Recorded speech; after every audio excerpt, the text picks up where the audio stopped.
2025 is finally here, and with the new year brings New Year's resolutions. This is a huge topic every single year. Everyone gets really motivated for about the first month or two of the new year, and then everyone seemingly drops off. So, what's the issue with New Year's resolutions, and how can we create some New Year's resolutions that we'll actually stick to in 2025? Hi, everybody. Jay Quazza here, and today I want to talk to you guys a little bit about New Year's resolutions, the importance of setting them, some helpful tips on actually achieving your goals for the year, and the importance of ending the year on a strong note. I think resolutions are actually extremely important when done correctly. They really do help provide a sense of direction. They help you reflect on past growth and future goals. You can actually take a look back at the entire year in its entirety and say, what actually came into fruition? What did I do correctly?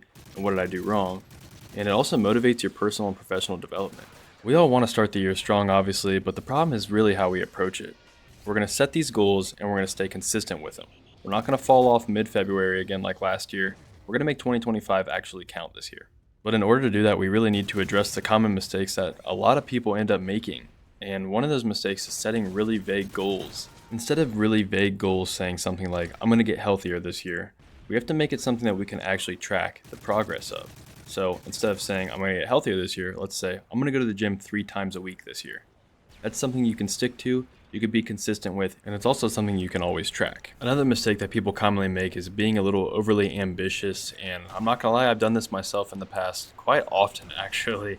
And this is essentially where you, instead of focusing on 1 to 3 main key goals that you could really change in the year, you come up with 10 to 15 to 20 different things that you just say because they sound good.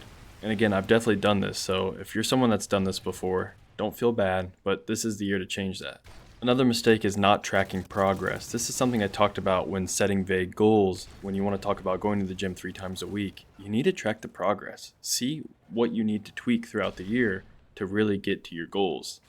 And again, if it's going to the gym 3 times a week or making sure that you upload 3 YouTube videos a week, if you're tracking that, you can look back on 2025 with actual analytics and statistics and say, wow, that was awesome, or wow, that went terribly.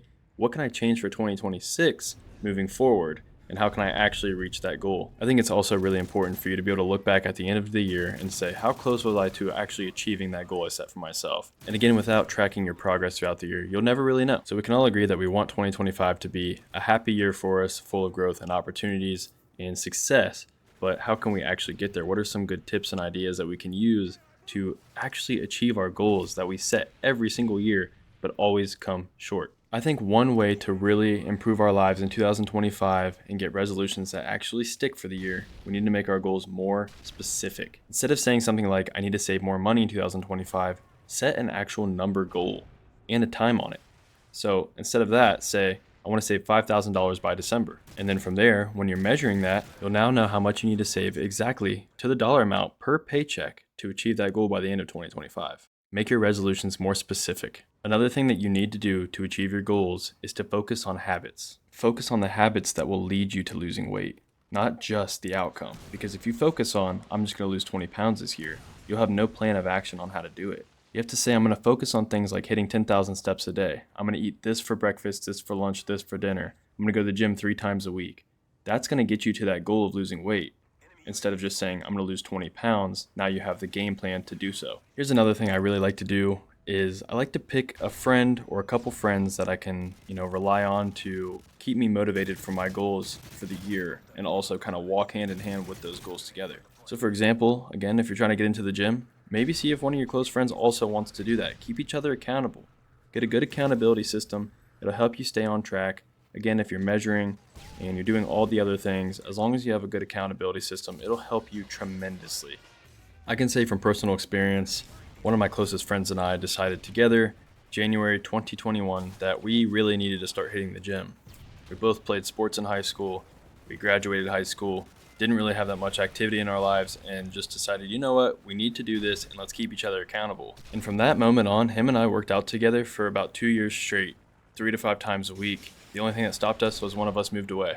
So I can really say that having an accountability partner to be there for you when you don't want to go at all is a really, really great. You just have to find and pick the right person. And I think those are all great tips on how to keep your resolutions intact and achievable for the new year.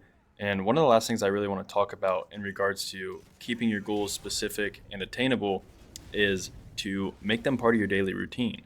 Again, so if you have like a workout that you need to do every single day, maybe right when you wake up, go on a walk in the morning. If you're trying to lose weight, go on a walk in the morning. Hit the gym early. If you know you're not going to get to it after work, make sure you do it in the morning. You're going to need to make changes in your actual life and in your daily routine so you can achieve these things.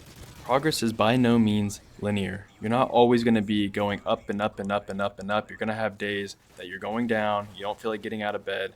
But I promise you, if you can set some specific goals that you know are achievable with your body, with who you are, with your mindset, you're going to wake up feeling rejuvenated in the morning, knowing that you have a goal you're working towards every single day. One thing for me that keeps me excited in the morning when I wake up is to make YouTube videos for you guys. I have made this part of my daily routine is to at least come up with ideas, write a little bit, or at least, brainstorm topics on things I can talk about and, engage with the community a lot. And so I can kind of help you guys, stay motivated throughout the year, just like I need it myself. I watch a lot of content about being motivated and achieving goals and a lot of COD commentaries, especially with some really great people that talk. And I want to be able to do that and provide that for you guys as well. I think it's really great to have a good community around you that helps build you up instead of tear you down. And I also think it's really important to set these New Year's resolutions so that way you can end 2025 in a better headspace, feeling better than ever, and feeling much better than you did in 2024. It's all about consistent growth, little by little, setting clear goals, avoiding the common mistakes, and focusing on habits and tracking your progress. Don't forget, it's really great to find someone to help you along with your goals, keep you accountable, and it's also great for you to have someone that you can keep accountable as well. So as we start up a new year, I would love to hear what your guys' goals and resolutions are for the upcoming year, whether it's working out, losing weight, recording YouTube videos, or anything at all, recording a new song. I just want to hear what you guys have that you came up with for the upcoming year. Please share them with me in the comments, and I'd love to interact with you guys a little bit more in the comments. So please let me know what you guys are doing for the upcoming year, and I hope you guys all have a great new year. Remember, you guys are going to set yourself up for success in 2025.